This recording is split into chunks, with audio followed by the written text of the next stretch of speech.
Bueno, hoy empezamos yendo directamente al grano. Vamos al punto. Ponedme qué opináis de esto. ¿Qué opináis? Ponedme en comentarios. ¿Qué opináis de Thanos? O de Thanos. O como narices se pronuncie. Ese tipo púrpura con cara de mal genio. Con la mandíbula cuadrada de rayitas extrañas. Tremenda mala hostia. Cósmico. Amante de la muerte. Pero no es legionario exactamente. Personajazo. Personajazo. Por cierto, personajazo muy inspirado. Tremendamente referencial. ¿Cómo sería el término que utilizaría un Alan Moore de la vida? Derivativo de Darkseid, de DC Comics, evidentemente. De hecho, es que en su momento, pues eso, Jim Starlin, pues sí, tuvo que hacer algún que otro. Ahí estaría también, ¿cómo se llama? Mongul, ¿no? De Superman. Bueno, que me enrollo. Personaje cósmico, un malo, y a veces también un antihéroe, porque es un personaje con una filosofía bastante peculiar que hace que sus historias funcionen. El tipo funciona muy bien tanto como la amenaza definitiva como argumento narrativo para, a través de sus ojos, ver un poco una realidad distorsionada, ¿no? Como suena esto, ¿eh? Suena espectacular. En fin, esta serie que estamos viendo es de 2016, la serie de Jeff Lemire, Mike Deodato Jr. ¿Qué decir? Buenísima. Hay que decir también que esta, para mi gusto, define un poco al personaje para la nueva generación. Ya sabéis que en los años 70, pues es un personaje cósmico, está ahí con, pues eso, con Iron Man, con los Vengadores, sacan cósmicas, con Warlock. Después en los 80, pues sobre todo es un personaje muy de Silver Surfer, por ejemplo. O sea, es un personaje que siempre está en esa órbita de personajes cósmicos. Funciona muy bien como contrapartida de personajes mesiánicos tipo Silver Surfer y Warlock, por ejemplo. En los años 90, Jim Starlin resurge con el género cósmico y lanza la super franquicia del infinito, el guantelete del infinito, Infinity Gauntlet, la guerra del infinito y la cruzada del infinito. O sea, abusaron hasta la destrucción de esa saga de macro crossovers noventeros que a Marvel le hacían salivar, ¿no? Y bueno, pues ahí Thanos se convirtió un poco en el personaje que realmente hacía que la cosa funcionase. Estoy siendo un poco injusto porque es verdad que hay muchos más factores, pero bueno, ¿no? Vale, el tema está en que Thanos con los años, durante unos cuantos años, en esos 2000 está un poco como... Sigue funcionando, pero se ha convertido más en un recurso que en un personaje para Marvel. Y en los 2010 empiezan a utilizarlo, también Jonathan Hickman está por ahí y tal, de otra manera, y lo empiezan a redefinir para darle un poco sus propios títulos y ubicarlo en esa Marvel un poco más madura. Todos sabemos que en los 2000 hay un cambio. Marvel entiende que sus lectores ya no son adolescentes, esencialmente. Es el gran descubrimiento para mi gusto de esa época en Marvel, y cambia mucho el enfoque editorial. Eso hace que los 2000 sean posiblemente la mejor década, o una de las mejores décadas a nivel de contenidos, a nivel de calidad de Marvel, y esto generaría un debate inacabable e innecesario, también hay que decirlo. Y el tema es que así llegamos a Thanos Returns. He llegado hasta aquí, así que voy a hacer como que he llegado a propósito. La vuelta de Thanos, 2016. Jeff Lemire, un guionista, su obra más, no sé cómo decirlo, de autor, tal vez sería Black Hammer, pero ha hecho de todo. Es un guionista que, para mi gusto, cuando funciona espectacularmente bien. Digo que le gusta mucho trabajar los personajes, le gusta mucho trabajar las relaciones entre ellos. No es... Es un guionista que utiliza la acción, pero no es un guionista de acción. Es como el típico tío que dices, ¿qué haces tú haciendo superhéroes? Y pareces más un guionista indie o un guionista de cómics más, ¿sabéis, no? Más como más humanistas o experimentales a veces, ¿no? Y bueno, la cosa es que, como os digo, cuando funciona muy bien, y cuando no, a mí me aburre mortalmente. En este caso, está en el primer lado. Está entre las cosas que funcionan increíble porque entiende perfectamente a Thanos. Este es el precedente al Thanos de Donny Cates. De hecho, casi se podría decir que es el primer volumen, entre comillas, dicho de una manera muy libre, del cómic que después continuaría Donny Cates con un tono mucho más cósmico, de humor, inventándose pues personajes como el famoso motorista fantasma cósmico y todos estos rollos, ¿no? Aquí, como veréis, el tono es sombrío. También porque Deodato, que es un tío que tenemos que hablar de él, aquí está en su época moderna, utilizando todas estas tramas que me encantan, esas visualizaciones, esas maneras de dibujar y de plantear la página de película totalmente cinematográfico, mucho más esencial y demás. Claro, esto contrasta porque muchos conocimos a este dibujante siendo un Jim Lee. siendo auténtico profeta de la página doble, del plano ocular, de las Pamela Andersons en páginas, sí, las P's les doy mucha potencia porque es que era un auténtico gimblino entero. Pero aquí ya está en una fase, ¿veis? Está en su fase cool, está en su fase de voy a construir, de voy a secuenciar, de te voy a dar la esencia, y funciona espectacular. Mirad qué páginas más increíbles. En fin, ¿por qué funciona esta historia? ¿Por qué hay que leerse este cómic? Recomendado ya desde ya, ¿eh? ¿Por qué hay que leérselo? A ver, ¿cómo deciros? Como os había dicho antes, Thanos, ¿vale? En los 2000, a lo largo de los 2000 y hasta los 2010, va dejando poco a poco de ser un personaje, cada vez es más un recurso. Esto que estoy diciendo es una cosa que suena muy rara y en verdad lo he dicho una vez más de una manera bastante libre. Evidentemente sigue siendo un personaje, pero es un personaje que pesa mucho más como mito, como este rollo del personaje que siempre es la amenaza, que siempre es un poco el que representa ese malo final que está dispuesto a cargarse a todo Dios, que no tiene... Pues eso, no tiene misericordia y siempre supone ahí como eso por lo que hay que tener miedo y que está por encima de todos los protagonistas y que puede superarlos en poder y bla bla bla. Se ha convertido en esa figura, un recurso, un contrapeso, ¿vale? Esencialmente. Y entonces cuando llegan esos 2010 hace falta contextualizarlo. ¿Cómo contextualizas a un personaje que ya ha sido tan al fin, ha sido tan chetado? Le han demostrado que es más fuerte que Hulk. Se puede enfrentar a Thor, a poder y a rayos. En fin, se puede enfrentar a todo Dios a puñetazos. Y dices, vale, ¿cómo consigues que un personaje que ha demostrado ser el más inteligente, el más fuerte, el más poderoso, el más determinado, el más todo, tenga interés? Claro, necesitas debilidades. Eso, vamos, en cualquier tipo de historia. Ya sea una historia de estudiantes que están luchando para intentar tumbar a un gobierno injusto, o una historia sobre héroes cósmicos que van de un planeta a otro buscando pelea, no importa el grado de realismo, tú necesitas una serie de componentes que hacen que la historia funcione y ahí están las debilidades, ¿no? Entonces, Lemire, que es muy bueno con esas cosas, lo que hace es algo que en los videojuegos, si os fijáis, sucede mucho. Esto, de hecho, voy a seguir utilizando esta estructura de los videojuegos porque creo que está bien. Nada más empezar la historia nos hablan de que en un mundo... Es muy Star Wars, ¿eh? De que en un mundo remoto, en la galaxia, hay tremendos ejércitos y fuerzas y armas desplegadas por todas partes y tenemos un tipo que gobierna con el terror. Este tipo, por cierto, ya lo habíamos conocido en sagas anteriores del personaje. Pues eso, que tiene una tremenda danza, que ya hablaremos de ella y demás. Y que bueno, que se ha convertido un poco en el tirano, en el caudillo de esta zona, pues que está solamente dedicada al terror y a la muerte y es... Sí, es como Darkseid, es como el mundo, sí. Vale, mirad qué bien utilizado el collage en las texturas por parte de Deodato, ¿eh? Además a mí su uso de los tramitas y los semitonos me parece que está particularmente bien. Además el color también es muy bueno. Ya os digo, tiene un tono muy buen cómic 2010. Vale, pues eso, que vemos que es un mundo donde la brutalidad domina sobre el hombre y la guerra se impone y todos lanzan rayos y... Pero antes de que estuviese este líder nos hablan de que había otro tipo que se había encargado de hacer que estuviese todo pues igual de mal, pero con otra mano, y entonces llega Thanos. Y ya está. Ya está. Thanos ha vuelto. Entonces como vuelve el rey, vuelve el hombre. Más violencia, más fuerza, más explosiones. Pues sí. Y Thanos, pues, como os estaba diciendo, retorno la idea del videojuego, que no es una cosa que haya dicho gratuitamente al principio del vídeo. Nosotros empezamos siendo Thanos. Estamos jugando con el personaje, pero el personaje está al 100% de todo.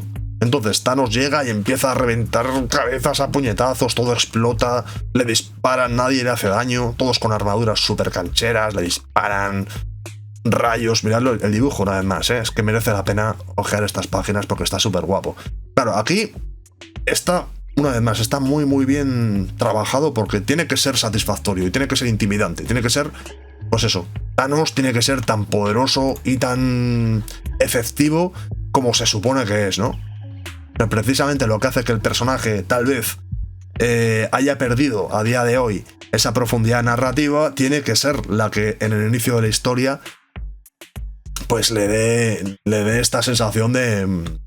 No sé si me estoy explicando bien. Que empieza chetado, empieza a tope. El personaje está a tope, muy bien dibujado.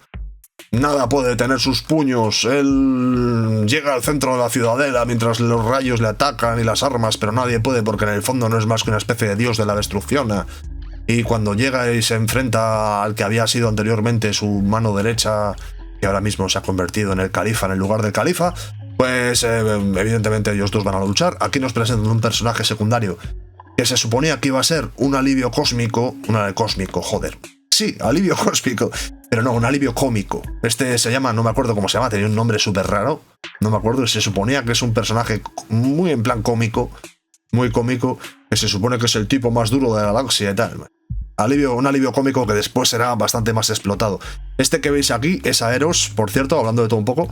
Eros es el hermano de Thanos, la muerte, ¿sabéis? Eros y Thanatos, filosofía, amigos, filosofía. Otro titán, pero este es un titán que en lugar de estar dedicado a la destrucción y a la muerte y al poder, pues está dedicado al placer y al vino. Y pues está aquí, en lugar de teniendo batallas, teniendo tremendas orgías. Y de hecho le dice, hey tío, ¿qué pasa? Si eres eres invitado a mi fiesta, no me importa que... Vale, que sí. Hablan de cosas, no nos interesan, pero voy a saltar y vuelvo con Thanos. Vale, bueno, sí me ha interesado que vieseis a Eros cómo le proyectan tanto al extremo para que contraste, ¿no? Con Thanos. Vale, como veréis, la pelea pues es agria, es poderosa. Thanos demuestra que está por encima de su usurpador, rompiendo su lanza. Por cierto, se supone que su alma estaba en esta lanza y vale.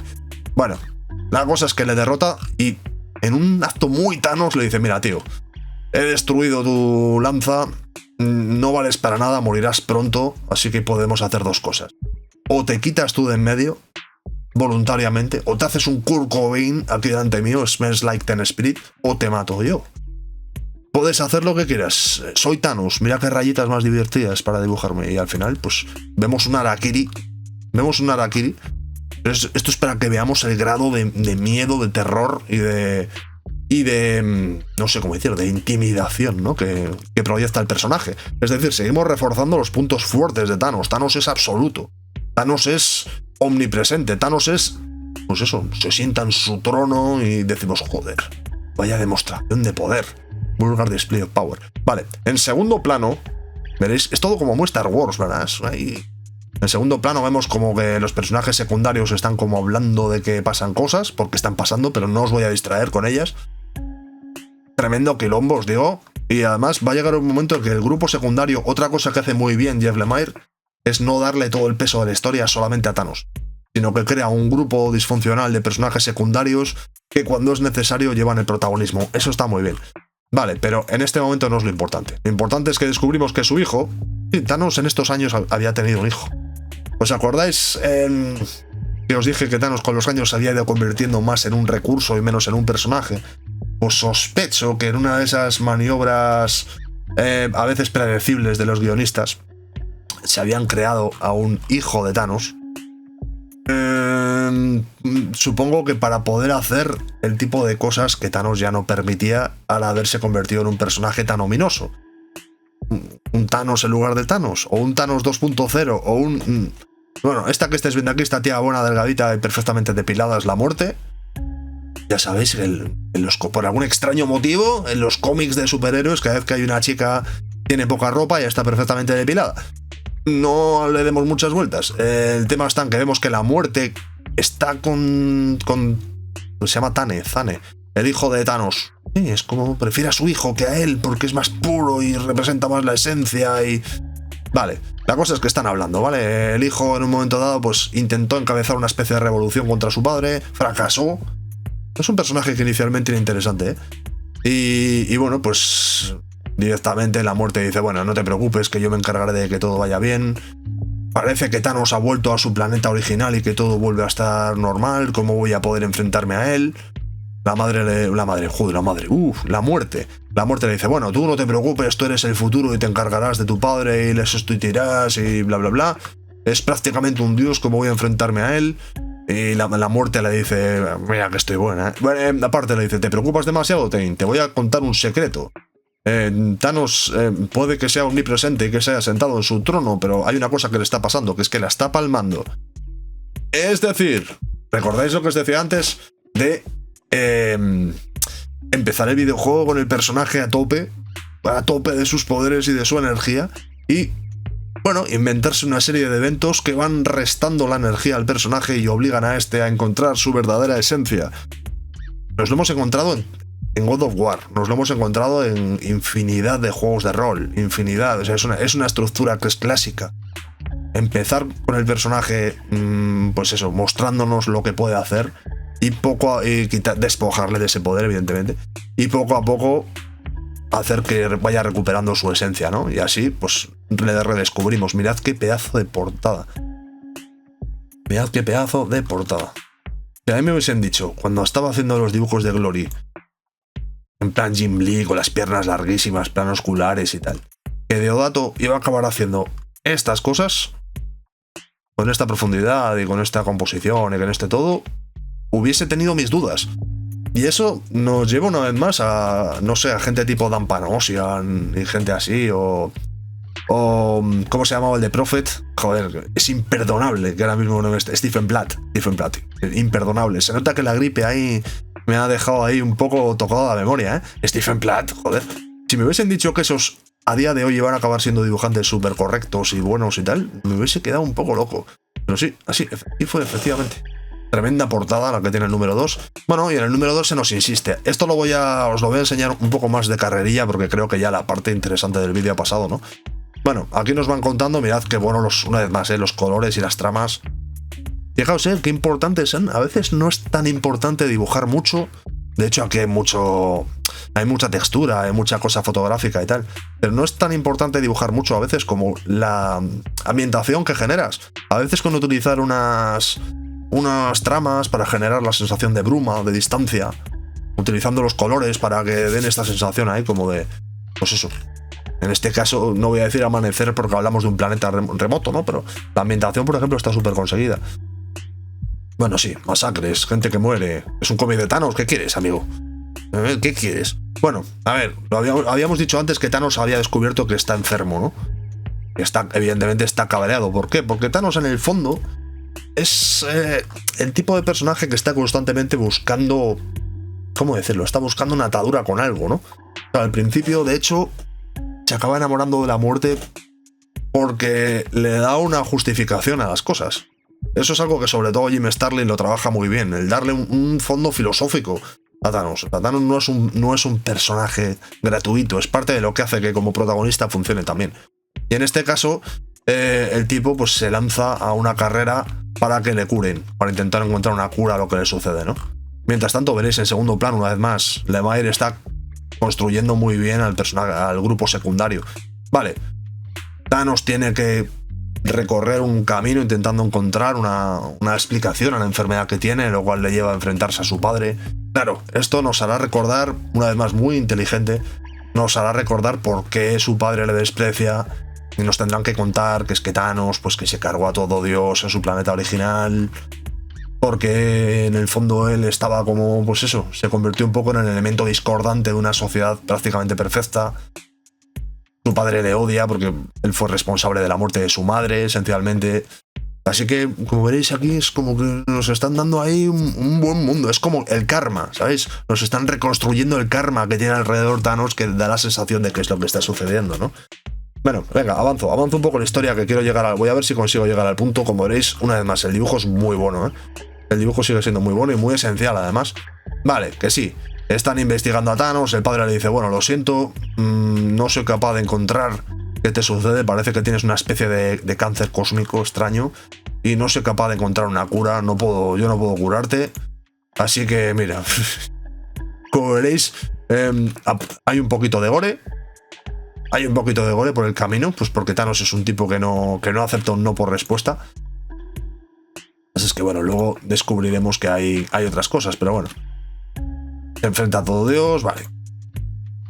Pues que no recuerdo yo si esta historia no se ha adelantado un poco, no se ha avanzado un poco. Lo que me resultaba más interesante de todo esto es que finalmente había no os lo voy a contar, había un enfrentamiento, es porque ese vídeo se va a hacer muy largo. Esta saga culminará con que habrá un enfrentamiento entre Thanos y su hijo, y un Thanos muy venido a menos enfrentará a su hijo muy venido a más, asistido por la muerte y por otros superpoderes y cosas cósmicas que no voy a contaros en este vídeo porque sería un spoiler tremendo. Y el resultado es que a Thanos ya definitivamente le drenan absolutamente. Aquí es un dios enfermo, por así decirlo. Después de esta primera saga se quedará como un personaje nerfeadísimo que empezará prácticamente de cero y continuarán con esta historia de aparente humanización de Thanos, ¿no? Que en un principio parecerá un poco engañosa porque nos dará a entender que Thanos tal vez demuestre o descubra más bien, ¿no? Descubra la humildad y descubra un poco el compañerismo y la familia. No va a suceder, amigos míos. En fin, pero no os quiero hacer mucho más spoiler porque ya os digo, este cómic merece la pena leérselo. Os estoy enseñando estas páginas más que nada para que veáis este tono que tiene, que es que tiene un tonazo gráfico increíble. La primera saga dibujada por Deodato es buenísima. Y nada, pues espero que os haya gustado. Si os lo habéis leído, pues es una manera de hacer un poco de remember de un cómic excelente. Para mi gusto, este cómic es mejor que el que hizo después Donny Cates, ¿eh? El de Cates está bien y lo veremos aquí también. De hecho, no creo que tarde mucho en verlo. Pero desde luego ese tenía un tono mucho más aventurero, mucho más enfocado en pura diversión más que en dramas, ¿no? Y aquí los dramas es que le funcionan muy bien. Le funcionan muy bien. En fin, ¿qué os ha parecido? ¿Os ha gustado, no os ha gustado? ¿Lo habíais leído, no lo habíais leído? ¿Lo he hecho bien, lo he hecho mal? Ponedme en comentarios, que ahí ya sabéis que pasan cosas. En los comentarios es donde sucede la magia, amigos. El me gusta me encanta, el no me gusta no me gusta. Me gusta mucho que compartáis los vídeos, eso sí. Y me gusta más aún que os suscribáis. Lo he dicho todo. Lo único que necesito son dos palabras. Dos palabras, que van a ser Jim y Starling. Sí. Venga, amigos, nos vemos.